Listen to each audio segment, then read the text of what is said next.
YouTube channel technically सुबह हम। तो आप जानते हैं कि मैं इस चैनल पे ज़्यादातर जो वीडियोस बनाता हूँ वो बैंकिंग एग्ज़ाम से रिलेटेड ही रहता है, जिसमें कि हम एज एन आईटी ऑफिसर किस किस एग्ज़ाम्स के लिए हम अप्लाई कर सकते हैं और कौन कौन से तरीके हैं।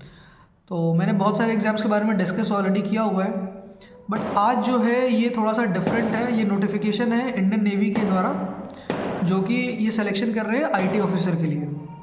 और ये केवल एक ये जॉब नहीं है, ये बहुतों के लिए डिफेंस एस्पिरेंट के लिए एटलीस्ट ये ड्रीम लाइफ होती है। उनको ये लाइफ जीना चाहते हैं, इसको केवल आप जॉब की तरह नहीं लेते हैं। तो इसका एक एक जो यूनिफॉर्म जो होती है ना, वो बहुत कुछ कहती है।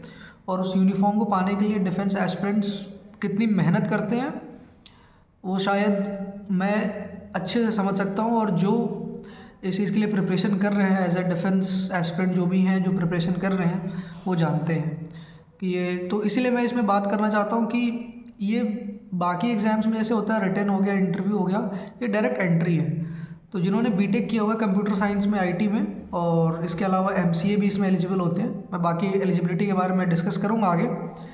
तो ये डायरेक्ट आपका जैसे इसमें कट ऑफ परसेंटेज आता है, जैसे सपोज कि इन्होंने आपने अप्लाई किया, आपने पूरा अपना डिटेल्स उसमें फिल किया, आपके परसेंटेज कितने हैं सब कुछ। सपोज कीजिए आपके परसेंटेज ओवरऑल बने हैं 78, टोटल 4 साल का मिला के जैसे 8 सेमेस्टर हो गया, और इन्होंने कट ऑफ डिसाइड किया 72%, तो आप एलिजिबल हो गए डायरेक्ट इंटरव्यू के लिए। ये 5 डेज़ का पूरा एसएसबी प्रोसीजर होता है। ये आगे मैं डिस्कस करूँगा, बिकॉज ये one of the best selection process होता है, जिसमें कि आप अपने आप को जानते हो। जब आप इसकी प्रिपरेशन करोगे ना, तो आप अपने बारे में ज़्यादा जानोगे, अपने फैमिली के बारे में, अपने आगे मतलब अपने कंट्री के बारे में क्या चल रहा है, देश दुनिया के बारे में सब कुछ आप इस इंटरव्यू के लिए पढ़ना स्टार्ट करोगे।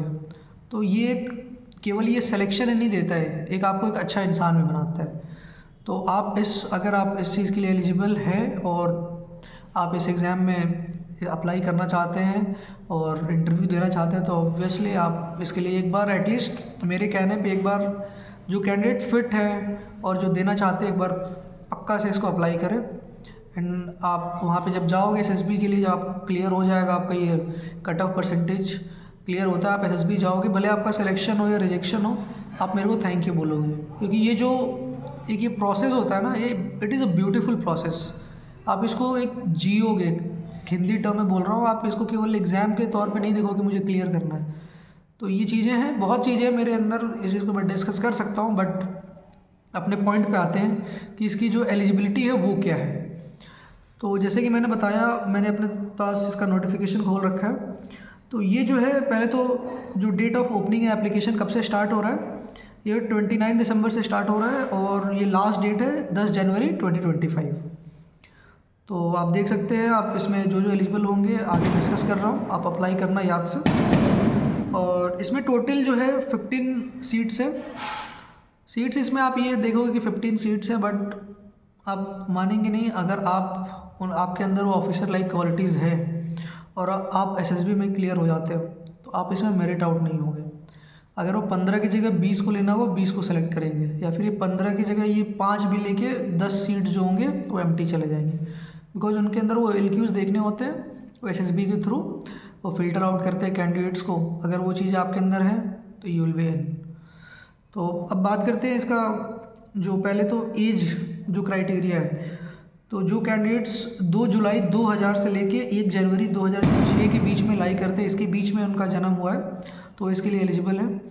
बाकी क्वालिफ़िकेशन के टर्म्स में बात करें तो जो कैंडिडेट्स होने चाहिए उनके 60% मार्क्स होने चाहिए इन क्लास 10th और 12th, और इसके अलावा जो है ओवरऑल भी आपका मिनिमम क्वालिफ़िकेशन 60% है, 59.99 भी नहीं चलेगा। ये जो हो गया आपका 10th 12th की बात होगी।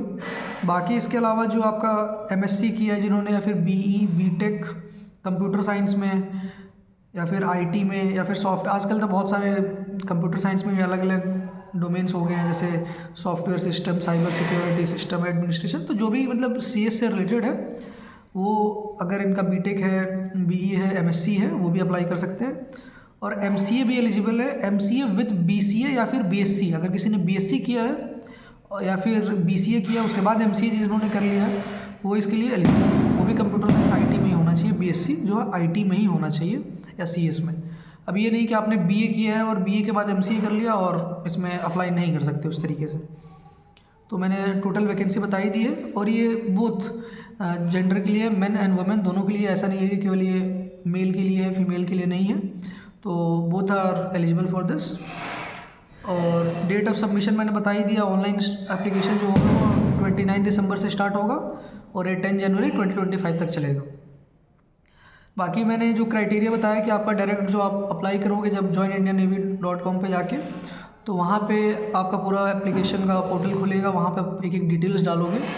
जो फर्स्ट टाइम रजिस्टर कर रहे हो उनका एक अलग प्रोसेस रहता है, रजिस्ट्रेशन पहले करना पड़ता है, अपनी फ़ोटो और आईडी वगैरह उसमें सबमिट करना रहता है। बाकी जो ऑलरेडी पहले से अप्लाई कर रहे हैं तो उनको तो आइडिया होगा कि सारे डिटेल्स इसमें, जो एजुकेशन क्वालिफिकेशन, आपके मार्कशीट, आपके हर एक सेमेस्टर के मार्क्स उसमें आपको ऐड करने रहें, कितने कितने मार्क्स आए हैं, तो टोटल अपने आप क्यूमुलेटिव कैलकुलेट करेगा। इसके अलावा ये फिज़िक्स, इंग्लिश और मैथ, इन सब के भी 12th के भी स्कोर देखते हैं, जिससे कि इनको पता चले कि जो इनका जो 10th और 12th में वो 60% पार हो रहा है या नहीं हो रहा है। तो आपको सारे डिटेल्स उसमें फिल करने रहेंगे। बाकी अगर कोई एनसीसी कैंडिडेट्स है, जैसे इनके पास सी सर्टिफिकेट होल्डर है वो, तो उनको थोड़ा सा रिलैक्सेशन मिलेगा इसमें 5% का कट ऑफ मार्क्स में। तो जिन्होंने एनसीसी कर रखा है उनके लिए तो ये और अच्छा है कि उनको 5% का और कट ऑफ में रिलैक्सेशन मिलेगा। और बाकी इसके बारे में बात करें तो मैंने बता ही दिया कि इसमें आपका डायरेक्ट शॉर्ट लिस्टिंग होगा आपके कट ऑफ परसेंटेज पे। और जो बात करते हैं जो एसएसबी में जिन्होंने क्लियर कर लिया है, जिनका क्लियर हो जाएगा, उसके बाद उनका मेडिकल होगा, मेडिकल इनका पूरा क्लियर हो जाता है, उसके बाद से इनका मेरिट आएगा। मेरिट क्या, वो आप अगर आप सेलेक्ट हो जाओ तो आपको फाइनल मेरिट में आपका नाम आ ही जाएगा।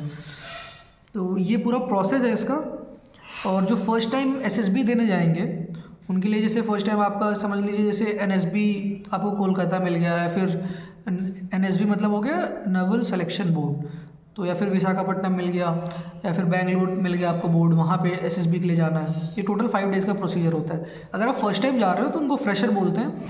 तो आपका आने जाने का पूरा जो खर्चा रहता है AC 3 टायर का, ये पूरा, ये आपका आने का जाने का जितना भी आपका रहेगा, अपना जो ट्रेन बुक किया है, और ये फ़्लाइट का भी कुछ अमाउंट तक ये लोग दे देते हैं। तो जो फर्स्ट टाइम रहेगा उसका पूरा फॉर्म मिलता है, आप उसको अप्लाई कर सकते हो, फिल करके वहाँ सबमिट कर दोगे जब आप जाओगे इंटरव्यू के लिए। तो ये पूरा प्रोसेस है।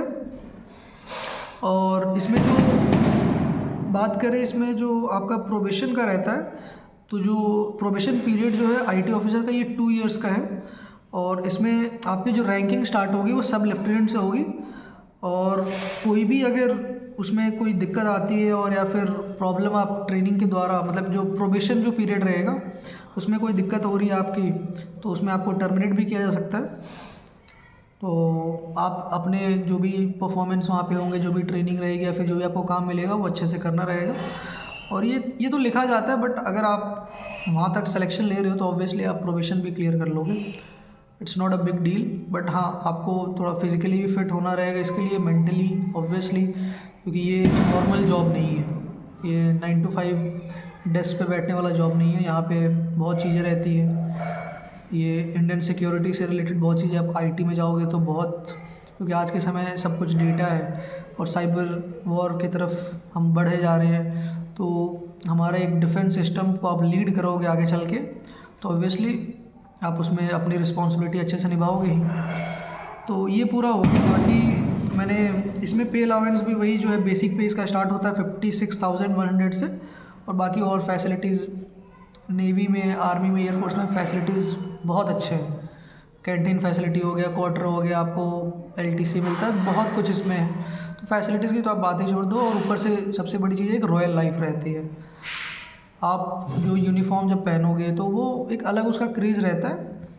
और जो कैंडिडेट्स हैं डिफेंस एस्पिरेंट, वो तो ऑलरेडी मोटिवेटेड होंगे, बट जो फर्स्ट टाइम इस तरीके से देख रहे हैं कि ये कुछ इस तरीके के भी एग्ज़ाम्स होते हैं, प्रोसेस होता है, तो मैं उनको ये मोटिवेट कर रहा हूँ कि आप प्लीज़, आप अगर इसमें एलिजिबल हो तो अप्लाई करना और इंटरव्यू के लिए जाना। आगे क्या इसका 5 डेज़ का पूरा SSB प्रोसीजर रहता है, मैं उसके बारे में डिटेल वीडियो बनाऊँगा, क्योंकि मैंने भी 6 टाइम्स SSB दिया हुआ है। मुझे पूरा इसका आइडिया है किस तरीके से रिजेक्शन सिलेक्शन तक का पूरा जो प्रोसेस है, इसके थ्रू मैं गुजरा हुआ हूँ। तो मुझे इसका मैं आपको अच्छे तरीके से गाइड कर सकूँगा। मेरा जो सीन था यही था कि मैं due to ligament surgery I was not able to continue, तो मुझे ये जर्नी मेरे को यहीं पे रोकना पड़ गया था। फिर मैं बैंकिंग की तरफ और अपने जॉब पे ध्यान देना शुरू किया। तो आप कुछ भी गाइडेंस चाहिए इसमें, इंडियन नेवी हो गया, चाहे CDS का भी एप्लीकेशन आया हुआ है, या फिर एफकैट, मैं उसमें आपकी पूरी अच्छी तरीके से हेल्प करूँगा, क्योंकि मैंने सारे एग्ज़ाम्स दिए और क्लियर भी किया है। एफकैट मैंने 4 टाइम्स क्लियर किया है। CDS मैंने 3 बार दिया था, स्टार्टिंग के 2 बार क्लियर नहीं हुआ था, बट जो थर्ड अटेम्प्ट में मैंने दिया था CDS में मेरा क्लियर हुआ था। तो आपको कोई भी एग्ज़ाम से रिलेटेड आपको डाउट है, आप पूछ सकते हैं। तो ये पूरा प्रोसेस है इसका। और SSB में आपको अगर पूरा इसके बारे में जानकारी लेना है तो आप कमेंट करो, मैं उस पर पूरा अच्छे से डिटेल वीडियोस बनाऊंगा, क्योंकि ये प्रोसेस बहुत ही मतलब बहुत बेहतरीन तरीके का ये प्रोसेस होता है। इसमें Day 1 हो गया, फिर उसके बाद से Day 2, Day 3, Day 4 और Day 5 जो कॉन्फ्रेंस डे होता है। तो मैं सबके बारे में एक एक करके डिस्कस करूँगा। तो if you are interested please like, share and subscribe to my channel. अपने दोस्तों के साथ शेयर कीजिए जो ये BTech पास आउट है, जिनको बहुत ज़्यादा जॉब की ज़रूरत है और वो चाहते हैं कि इस तरीके की लाइफ उन्हें मिले, तो ये अप्लाई कर सकते हैं। क्योंकि आप देख सकते हैं अभी मार्केट हर एक जगह फ्रेशर्स को तो जॉब मिलना बहुत ज़्यादा मुश्किल हो गया है। IT कंपनी में भी जो बहुत ज़्यादा स्किल्ड हैं या फिर अच्छे कॉलेजेस से उन्हीं को मिल पा रहा है। तो अगर जो भी गवर्नमेंट जॉब की तैयारी कर रहा है तो प्लीज़ उनके साथ ये वीडियो मेरा शेयर कीजिए, जिससे कि उनको हेल्प मिल सके। Thank you so much.